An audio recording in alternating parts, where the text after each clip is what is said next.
Hello guys, welcome back to my YouTube channel Rishi Labs. In today's video, we will see how to stop a application software from auto start whenever you start your Windows PC.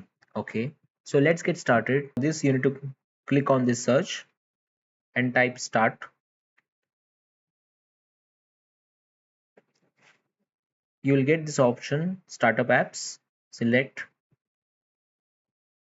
So this is the panel where you will be able to see the apps which are going to start up whenever you start your computer. For example, if I want to disable this free download manager, okay, by default it is on. I'll just disable this. So next time whenever I restart the computer, this software is not going to auto start on its own. Then you can close it. That's all for today guys. Do subscribe to my YouTube channel Rishi Labs. Thanks for watching.